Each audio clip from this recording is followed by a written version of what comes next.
let's do showbiz now. And Jacqueline and Sumaya boy is here. Hi, Jackie. Good evening. Good evening to you, Coach Brace. How are you? I'm good. Okay. What do we have on the table today? All right. Now, the founder of Charlotte Water Street Art Festival, Mantse, has sued rapper Obrafuor and producer Hammer for allegedly claiming sole ownership of the famous Killer Cut Blood phrase.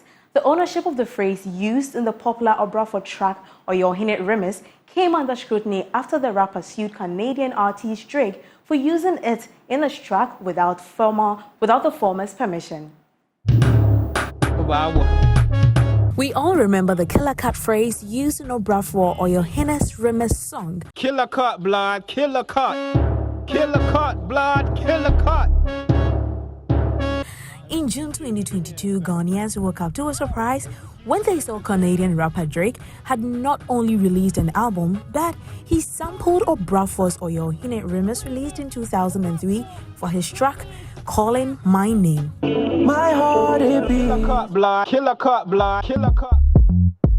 That part was sung by Charlotte's founder, Mantse, as an opener to the late 2003 remix of Oyohine off the Intempa album. Obrafuor, upon hearing this, sued Drake for sampling his song.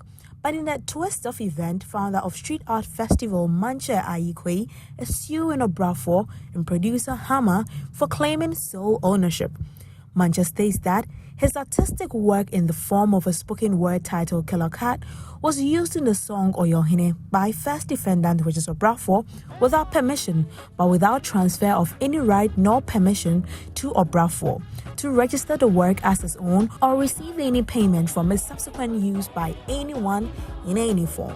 He added that the Killer Cat sound for Obrafuor is separate and distinct from the song. It was recorded separately and subsequently infused into the song.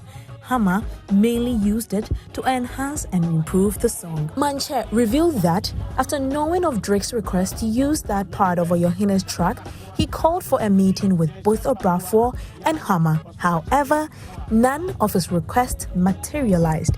He noted that later he found out Obrafuor had registered the track with a phrase inclusive in the US, robbing him, Mantse, of his intellectual property and seeking to receive payment for plaintiff's work exclusively.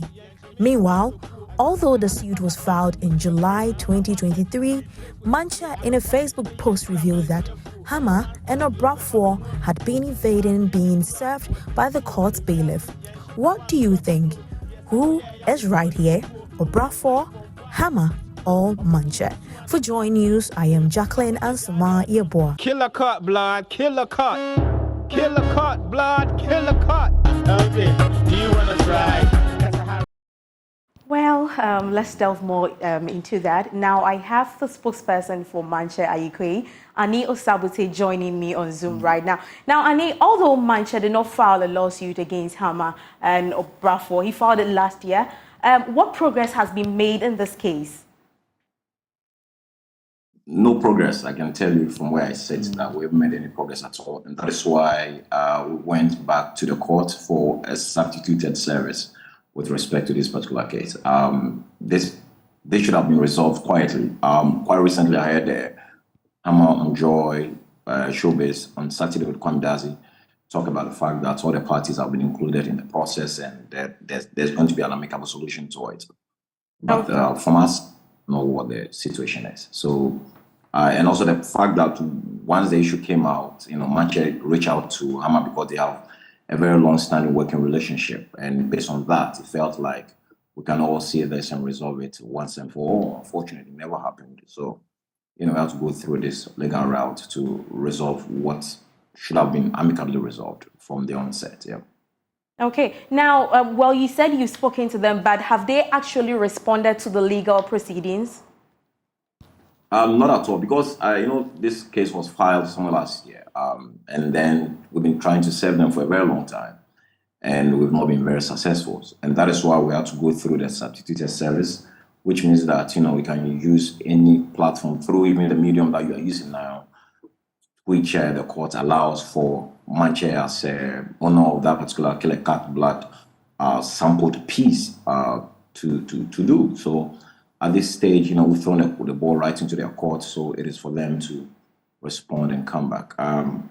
let me just give you just a bit of the story. I mean, somewhere in 2022, towards the middle of the year, a DJ fan of Mantse, who is in South Africa, reached out to him with an edited portion of Killer Cat Blood, and he even teased Mantse that, hey, you are now rolling with Drake, and then they have a back and forth conversation. Mantse reached out to Hammer, and Hammer said he was going to meet Mantse with respect to that. So a meeting was called, but unfortunately, none of the meetings happened. So for Mantse, it feels like people that I've had a working relationship with over the years, are trying to take him for a ride. And that is why, he's going through the legal route, yeah. Okay, now with all these legalities going on, has there been any communication from Drake's team? We reach out to them publicly on Facebook. We've also been working our sources from our legal team in the US to reach out to him. We've made, it's not been an easy thing because remember that when the first publication came out that Obrafuor had sued Drake for the claiming ownership of the material, for example, Mantse, through his lawyers, responded on a Facebook post which we tagged Drake. But subsequently, we've gone beyond that to try and reach out to them. It's not been easy, but we've made some inroads. But for us, one of the things that really triggered the whole thing was the fact that we also discovered that Obrafuor had registered the entire piece as part of his work in America. And Mantse feels like that is not appropriate, because if you watch the whole Ohene project itself, the piece, the Killer Cat is a separate material, and it belongs to Mantse, and it was just inserted into the song, like your report said, to enhance it. So if anything, Mantse is more than excited to have a split sheet, have a conversation, and distill this once and for all. But he feels like, like people that he had a working relationship with over the years have not been forthcoming with wanting to sit and have a conversation about that. So, he felt like, let's go through this route. But, I mean, so far as we know, the suit, even Obrafuor filed, for example, nothing in terms of compensation has been paid, because the Drake's team also know the legal implications of what this. This afternoon, I tweeted, I made a tweet with respect to, the substituted services, and I actually copied a lawyer who was actually following the case in the US, and he has since responded to it. So we are working on that as I talked to you. Right. Thank you very much, Annie. We'll get back to you for further details. Now, Kojo Brace, a new song was released today. Oh. Violence, not violence, violence. Okay. Yes. Bye. Sarkodie. And apparently, social media is in a frenzy because people are talking about, not people, Twitteratis are talking about the fact that this song is a jab to Yvonne Nelson. Oh, that's a playlist that you should check it out. You should. Well, I think people will be drawing too much of conclusions. They should relax, because it could be any other girl. Definitely. Well,